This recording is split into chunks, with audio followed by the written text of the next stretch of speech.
Chapter 4 of Joseph M. Marshall III's book, Keep Going, The Art of Perseverance.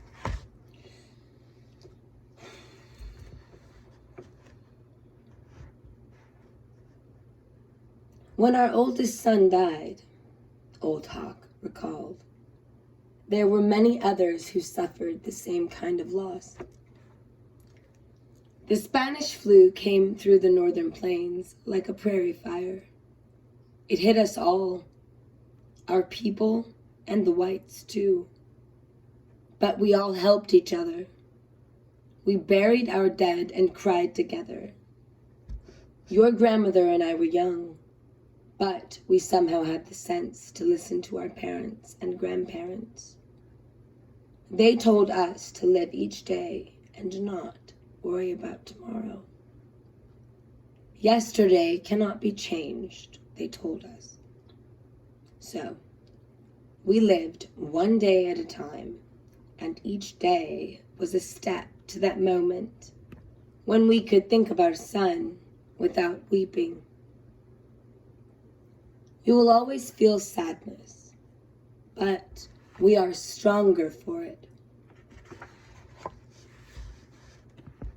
Being strong means taking one more step toward the top of the hill, no matter how weary you may be. Jeremy turned at the soft whisper of footsteps and saw Grandma Hawk approaching with a pot of freshly brewed coffee. She poured them each a cup and joined them under the cottonwood tree. I have a story, the old woman said. Her hair was snow white, and her face was a roadmap of life. The twinkle in her eyes always made Jeremy feel like he was important. As I have told you many, many times, Grandma Hawk began, your grandpa is 10 years older than me. But what you don't know is that our marriage was arranged. Jeremy was surprised at the news and intrigued by his grandmother's enigmatic smile. Oh yes, she went on. My mother talked to his mother, and they came together and made an arrangement, a form of an agreement. I had seen your grandpa around, of course, but I had never spoken to him. The reason for the arrangement was simple. I was born when my mother was over 40 years old. My father had died in an accident. It's too weird. My mother was afraid that if something had appeared to her, I would be alone in the world. My mother had known your grandpa since he was young. He had lost his father too, when he was just a boy. So his mother married again, but his second father died after several years. Then she became blind, and your grandmother cared for her. Your grandpa cared for her. My mother saw how gentle he was, and strong too. Those were the reasons she talked to his mother. But here is the story.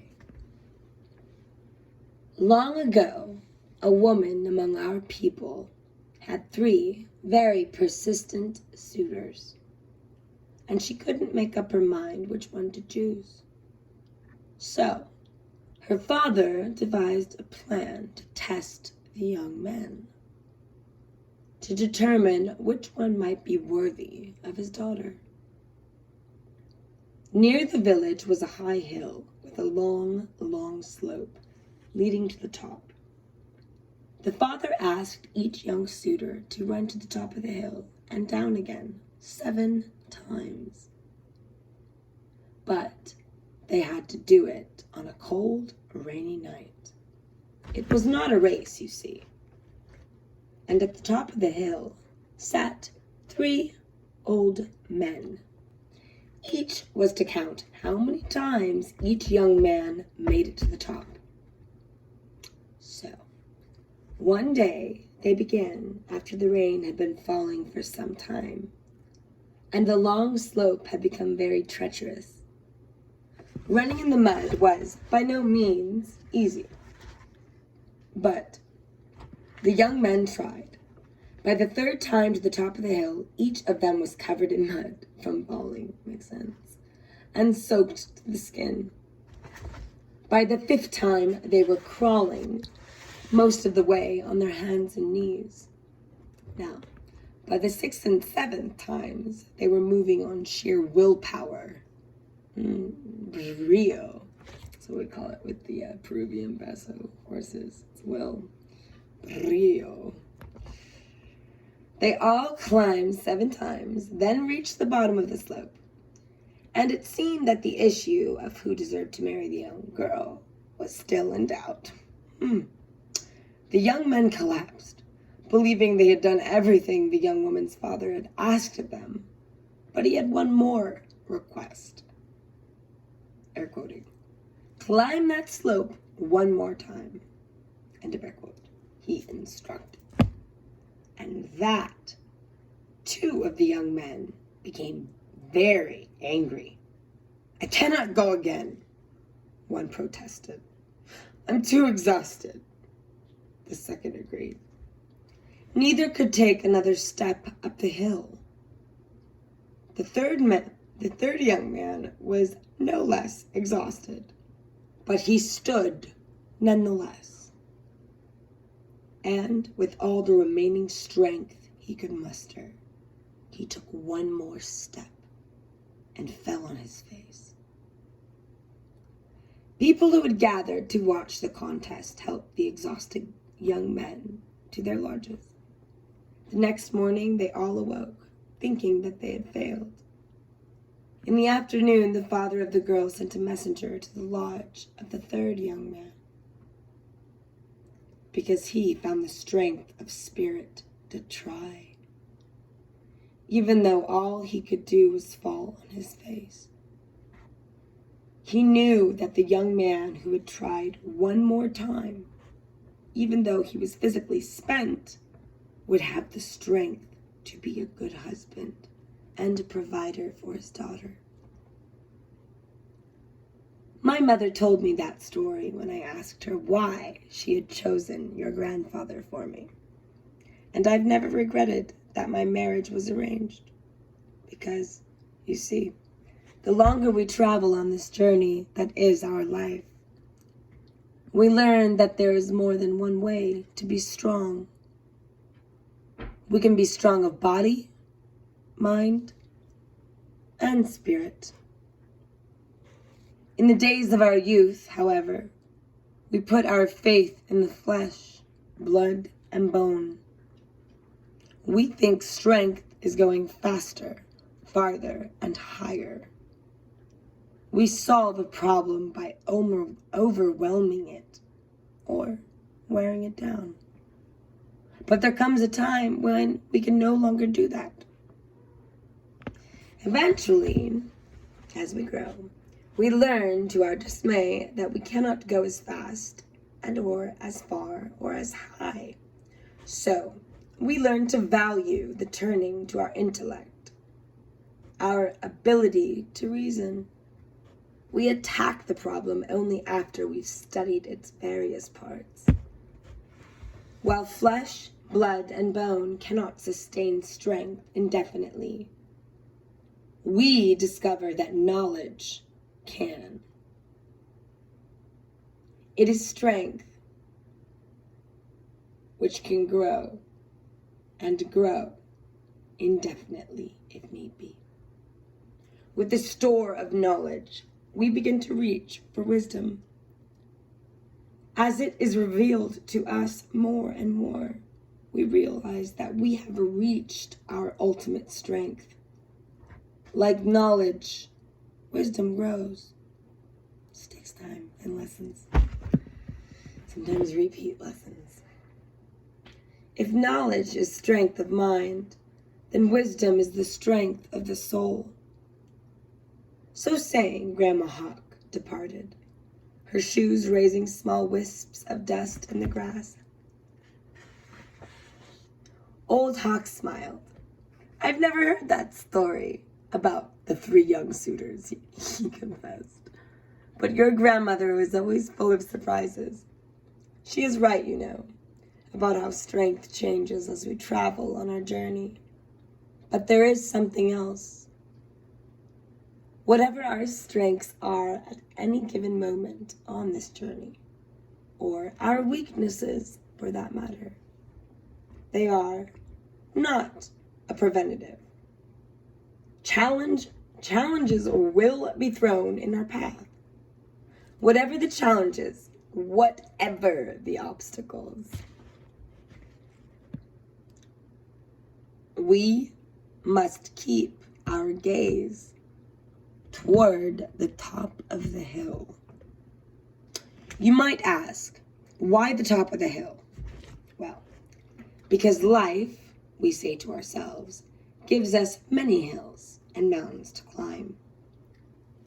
Perhaps a part of our mind and spirit knows that up is greater challenge than down. Therefore, we sense that objective, or the answer awaits in a high place. To reach that place, we will need to lift ourselves, often to a level of effort we have not attained before.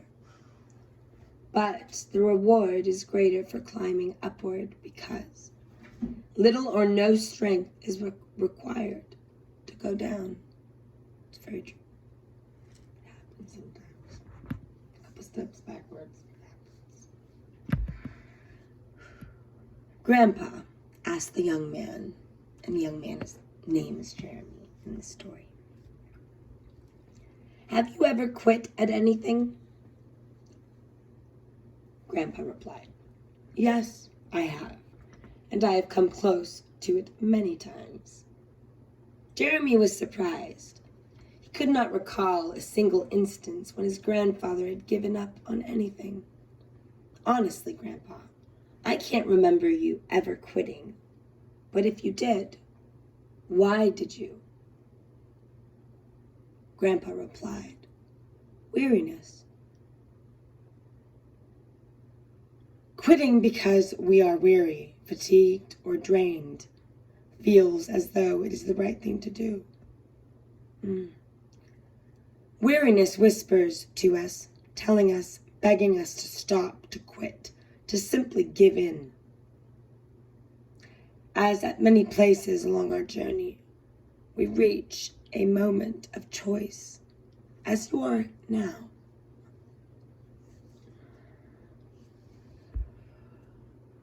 We must remind ourselves that the choices that we have made have brought us to this moment.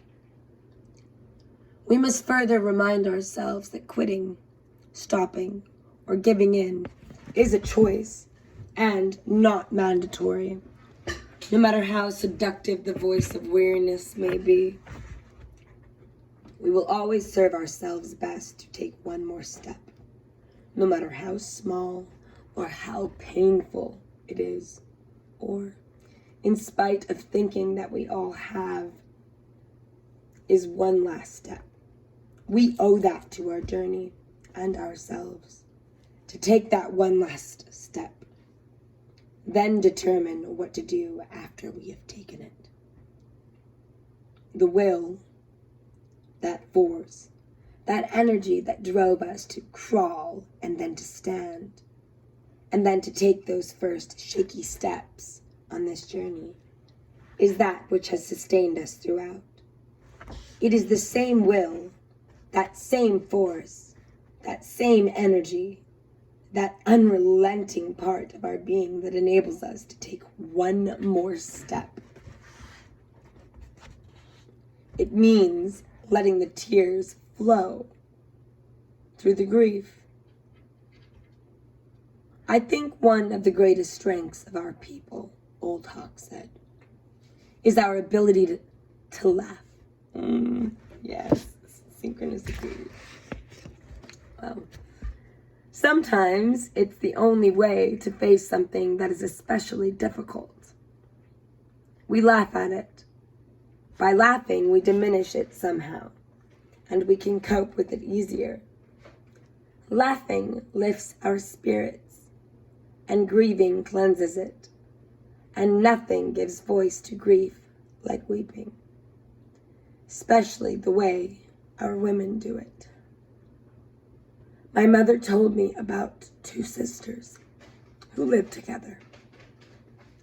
After they were both widowed, they grew old together, and then one of them fell ill.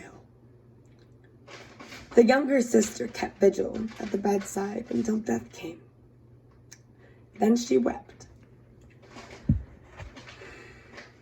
From the depths of her soul she grieved, and her walls filled the room.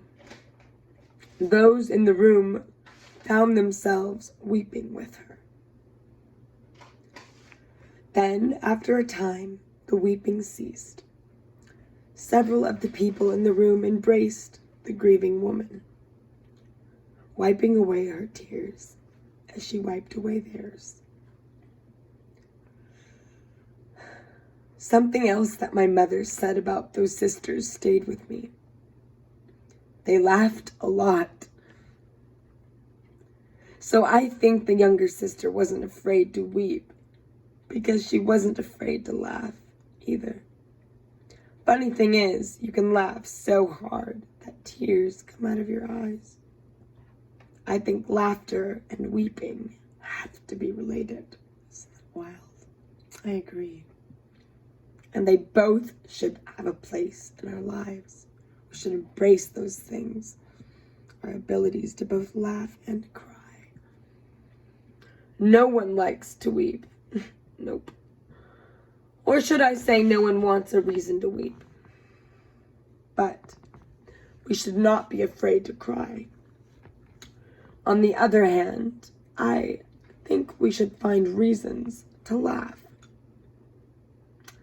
Your uncle heard a story not too long ago about a group of men who were close friends. They were all practical jokers, but cared deeply about each other as well. That story is for another time. Keep going and never give up. And let the tears flow through the grief.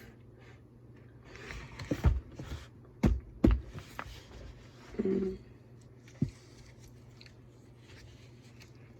the Cash Alakin. Oh.